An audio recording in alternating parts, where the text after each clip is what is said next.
नमस्कार किसान भाइयों। आज हम बात कर रहे हैं अजोला के बारे में और ये हमारा पार्ट 13 है। इसमें हम बात करेंगे कि अजोला जो है वो उसमें बदबू आ रहा है या वो धीरे धीरे ग्रोथ कर रहा है या बार बार खराब हो रहा है, तो समस्या कहाँ पे है, इसके बारे में आज हम चर्चा करेंगे। कई बार ऐसा होता है किसानों को पता नहीं लगता है, तो किसानों के लिए ये वीडियो चूंकि बनाया जा रहा है ताकि उनको ज्यादा ही आत्मविश्वास पैदा हो।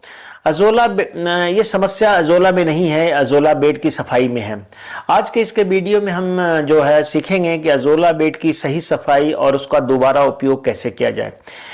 कई बार लोग कहते हैं कि बेड की सफाई क्यों जरूरी है। दोस्तों, अगर अजोला बेड में समय के साथ गोबर के अवशेष, गंदगी, जहरीले तत्व जमा हो जाते हैं, जैसे हम मिट्टी डालते हैं, गोबर डालते हैं बार बार, तो अगर इसकी सफाई समय पे ना की जाए तो उत्पादन घटता जाता है, अजोला बीमार पड़ने लगता है। इसलिए हर किसान को बेड की सफाई की सही विधि का पता होना चाहिए। कब करनी चाहिए, इसके संकेत पर तुरंत सफाई करें। अगर पानी काला है या बदबूदार है, अजोला पीला या लाल पड़ जाए, इसमें कुछ कीड़े अगर ज्यादा दिखने लगे, तो इस कंडीशन में 20-25 दिन का उत्पादन पूरा और या 20-25 दिन का उत्पादन पूरा हो जाए, तो उस कंडीशन में किसानों को चाहिए कि अजोला बेड की सफाई कर दें।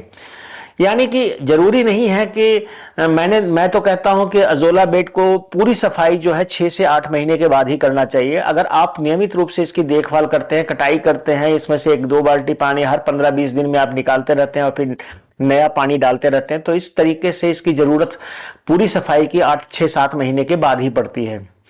बहुत ज्यादा गोबर का प्रयोग नहीं करना चाहिए, बहुत ज्यादा मिट्टी का प्रयोग नहीं करना चाहिए। ये सोच लेना कि अब मिट्टी ज्यादा डालेंगे, गोबर डालेंगे तो इसकी बढ़वार ज्यादा होगी, ऐसी बिल्कुल नहीं है। अगर हम अजोला को स्टेप बाय स्टेप अगर हम सफाई की बात करें, तो सबसे पहला स्टेप है कि पूरा अजोला को छान करके किसी छन्नी से आप निकाल लें या और उसको टोकरी में या किसी बोरे के ऊपर रख दें।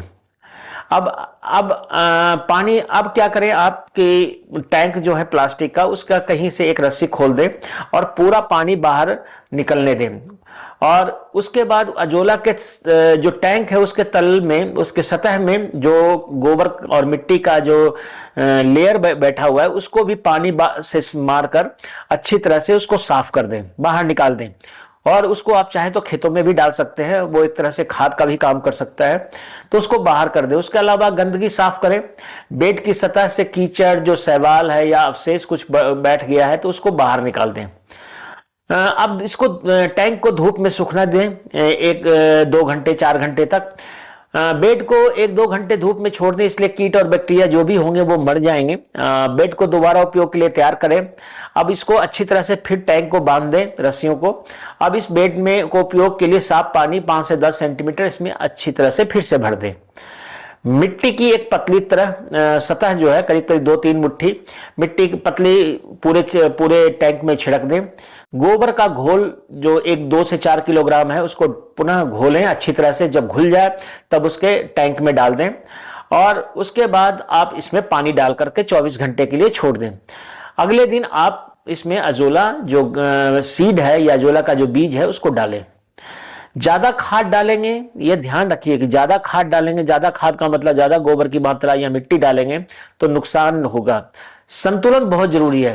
पुराने बेड को पुनः उपयोग करने के लिए अगर तिरपाल का है बेड बना हुआ है, तो इसे बार बार बदले बिना 6 से 8 महीने तक उपयोग किया जा सकता है। वैसे ये जो आजकल का जो तिरपाल आ रहा है या आजकल का जो प्लास्टिक का टैंक आ रहा है, इसकी आयु अगर सही तरीके से उपयोग करें तो 6 से 8 साल तक रहता है। हर 20 से 25 दिन के बाद हल्की सिंचाई सफाई करें। सफाई का मतलब होता है कि इसके अंदर पानी डालें, पानी डाल करके उतना ही पानी निकाल दें।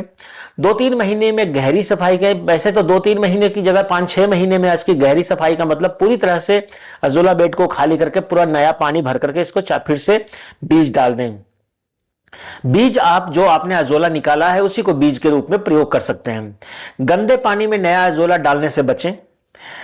बिना सुखाए बेड चालू कर देना, कई बार ऐसा भी होता है। बहुत ज्यादा गोबर डालने, बदबू वाले अजोला को फिर से उपयोग करना। अगर बदबू आ रहा है अजोला में तो उस अजोला को फेंक दें, नया बीज लेकर के ही डालें। एक गलतियां पूरी अगर इस तरह की गलती आप करेंगे तो पूरा का पूरा अजोला का टैंक जो है वो भी फिर से खराब हो जाएगा। सफाई करेंगे, इसका कई फायदा भी है। अगर सही तरीके से सफाई करें तो अजोला तेजी से बढ़ता है, बदबू नहीं आती है, कीड़े नहीं लगते हैं, उत्पादन बढ़ता है और लागत भी कम आती है। तो महीने में एक बार पूरा पानी का 25 से 30% आप बदल दें।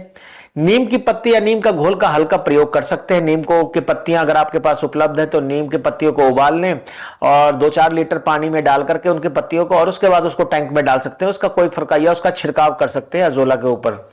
अलग अलग बैच में बेड चलाएं ताकि उत्पादन रुके नहीं।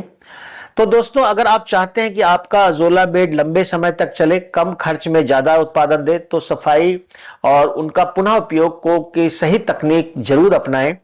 वीडियो पसंद आए तो लाइक करें, शेयर करें, चैनल को सब्सक्राइब करें। किसान भाइयों, बहुत बहुत धन्यवाद।